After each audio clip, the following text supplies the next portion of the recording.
گے، ہماری آنکھیں برائی چیزوں کی طرف نہیں دیکھے گی اگر ہمارے دل میں اللہ کا خوف ہے۔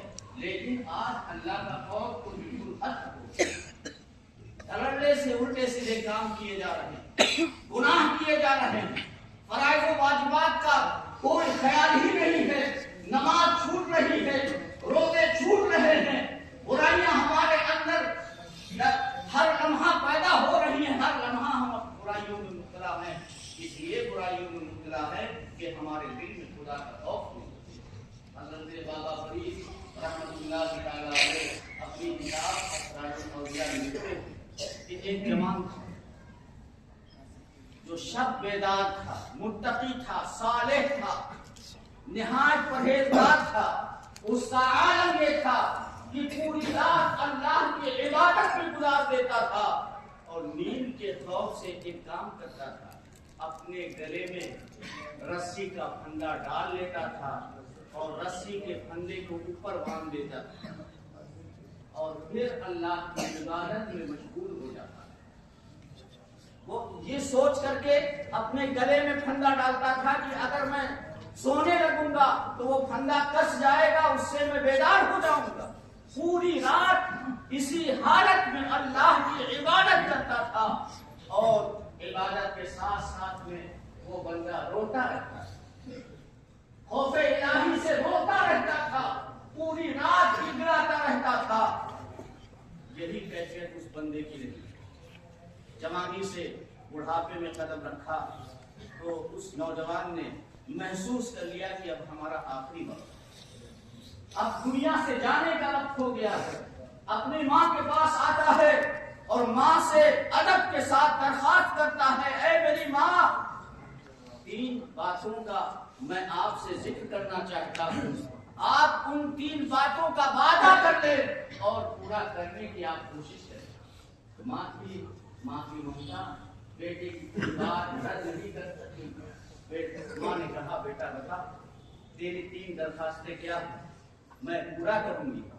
پہلی درخواست اس نے یہ کی کہ جب میرا انتقال ہو جائے تو میرے گلے میں رسی کا پھندا ڈال کر کے پورے آنگن میں دوڑا، پورے آنگن میں گھسیٹنا، جب لوگ جمع ہو جائیں تو لوگوں سے کہنا کہ یہ وہ میرا بیٹا تھا جو اللہ کی نافرمانی کرتا تھا،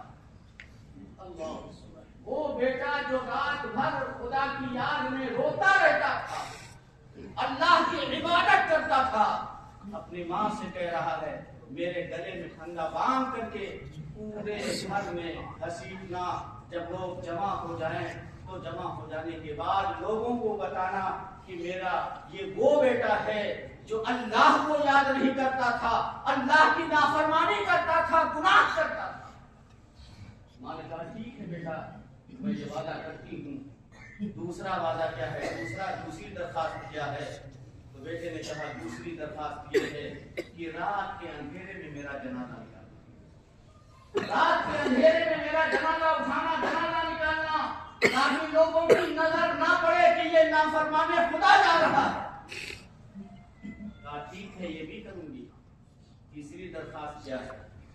تو ماں سے بیٹا کہنے لگا کہ جب مجھے لوگ دفن کر دیں تو اے میری ماں، تم میری قبر سے واپس آ جانا، میری قبر پر رہنا۔ ہو سکتا ہے کہ جب فرشتے عذاب دینے کے لیے آئیں تو آپ کے کھڑے رہنے کی برکت سے عذاب اٹھا لے، آپ کے کھڑے رہنے کی برکت سے فرشتے عذاب نہ دے، عذاب ٹال دے، عذاب ہٹا لے، عذاب نہ دے۔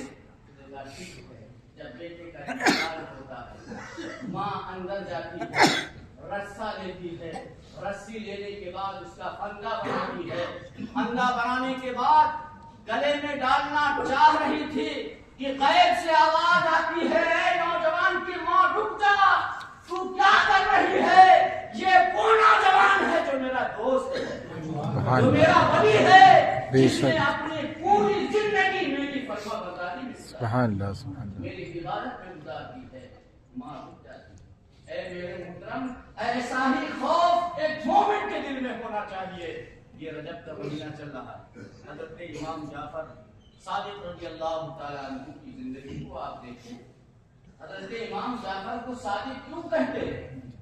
صادق اس لیے کہتے ہیں کہ آپ نے اپنی پوری زندگی میں کبھی جھوٹ بولا ہی نہیں، اور آج لمحہ لمحہ جھوٹ بولتے، دکان پہ بیٹھے ہیں تو جھوٹ بول رہے ہیں، گھر میں ہیں تو جھوٹ بول رہے ہیں، باپ اگر بیٹے سے بات کر رہا ہے تو باپ جھوٹ بول رہا ہے، بیٹا باپ سے بات کر رہا ہے تو بیٹا جھوٹ بول رہا ہے، ہمارا یہ معاملہ ہے۔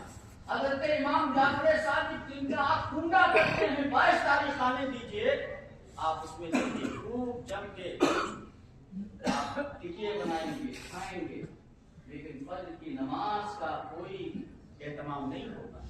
پوری رات جاگ کر کے ٹکیے تو بنائے جا سکتے ہیں، مگر جو فرائض و واجبات ہے ان کا اہتمام نہیں کیا جاتا۔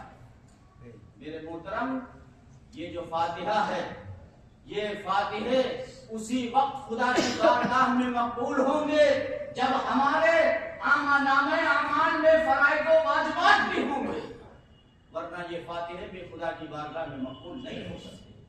حضرت امام جعفر صادق کو آپ دیکھیے، بچپنا ہے، 4 سال کی عمر ہے، 4 سال کی عمر ہے، بازار سے گزر رہے ہیں، اور کیسے گزر رہے ہیں؟ ہنستے ہوئے نہیں گزر رہے، چیخ مار کر کے رو رہے ہیں، گریہ بازاری کر رہے ہیں۔ ایک بزرگ آپ کے پاس سے گزرتے، دیکھا کہ 4 سال کا بچہ رو رہا ہے، قریب جاتے اور جا کر کہتے ہیں بیٹے کسی چیز کی حاجت ہو، کسی چیز کی ضرورت ہو تو بتاؤ، میں تمہاری حاجت کو پوری کر دوں، میں تمہاری ضرورت کو پوری کر دوں۔ وجہ کیا ہے، کیوں رو رہے ہو؟ کیا تمہارے پاس پیسہ نہیں ہے؟ بازار میں کوئی سامان خریدنے کے لیے تمہارے پاس پیسہ نہیں ہے؟ اگر پیسہ نہ ہو تو پیسہ دے دوں، اور کسی چیز کی ضرورت ہو تو بتاؤ، میں اس ضرورت کو پوری کر دوں۔ 4 سال کے بچے نے کہا بابا جان، اے چچا جان، مجھے پیسے کی ضرورت نہیں ہے، مجھے کوئی سامان خریدنے کی ضرورت نہیں ہے، میں اس لیے میں جہنم کے خوف سے کر رہا ہوں، رو رہا ہوں۔ بابا جان نے کہا کہ ابھی تو تم چھوٹے ہو، 4 سال کے ہو، تمہیں جہنم کے خوف سے کیا ڈر؟ بچے جہنم میں نہیں جائیں گے، جہنم سے تمہیں کیا خوف ہے؟ حضرت جعفر صادق 4 سال کی عمر ہے، انہوں نے کہا سنو چچا جان، میں جہنم کے خوف سے اس لیے ڈر رہا ہوں کہ میں نے دیکھا ہے کہ جب بڑی بڑی لکڑیوں کو سلگایا جاتا ہے تو اس کو سلگانے کے لیے چھوٹی چھوٹی لکڑیاں ڈالی جاتی ہیں، چھوٹی چھوٹی چپڑی ڈالی جاتی ہیں، کہیں ایسا نہ ہو کہ جب جہنم میں ابو جہل اور ابو لہب نہ ڈرے تو ان کو جلانے کے لیے مجھے نہ ڈال دیا جائے، مجھے نہ ڈال دیا جائے۔ تو اس خوف سے میں اللہ سے ڈر رہا ہوں، اللہ سے ڈر رہا ہوں، اس خوف سے میں رو رہا ہوں۔ اے میرے محترم، حضرت جعفر صادق وہ ہیں جو 4 سال کی عمر میں اللہ کا خوف، اللہ کے خوف سے رو رہے ہیں۔ یہ رونا، یہ چیخنا بچپن میں کیسے پیدا ہوتا ہے؟ گھر کے ماحول سے پیدا ہوتا ہے۔ جس گھر میں اسلامی ماحول ہوتا ہے، جس گھر میں اسلامی ماحول ہوتا ہے، جس گھر میں اللہ کا خوف بتایا جاتا ہے، اور جس گھر کے لوگ اللہ کے خوف سے روتے ہیں، اس گھر کے بچے بھی اللہ کے خوف سے روتے ہیں۔ جس گھر کے لوگ نماز و روزے کی پابندی کرتے ہیں، اس گھر کے بچے بھی نماز و روزے کی پابندی کرتے ہیں۔ میرے محترم، آپ اپنے بچوں کو موبائل نہ دیں اور دنیا بھر کی چیزیں آپ نہ دیں، بلکہ خود بھی شریعت کی پابندی کریں اور اپنے بچوں کو بھی سکھائیں کہ جس طرح میں نماز پڑھتا ہوں اسی طرح تم بھی نماز پڑھا کرو، جس طرح میں خدا کی یاد میں روتا رہتا ہوں تم بھی خدا کی یاد میں روتے رہا کرو۔ اے میرے محترم، حضرت امام جعفر صادق کی زندگی بہت ہی نرالی زندگی، بڑے تقوی شعار تھے، بڑے پرہیزگار تھے، بڑے خوف خدا میں رونے والے تھے۔ حضرت امام مالک جو آپ کے شاگرد ہیں، آپ فرماتے ہیں جب بھی آپ سے ملاقات کرنے کے لیے میں جاتا تھا تو آپ کو دیکھتا تھا یا تو آپ قرآن کی تلاوت کیا کرتے تھے، یا پھر نوافل پڑھتے رہتے تھے، یا پھر روزہ رکھتے تھے۔ یہ ان کی شخصیت تھی۔ اللہ رب العزت کی بارگاہ میں دعا کرتے ہیں کہ مولا ہمیں بھی اور آپ سب کو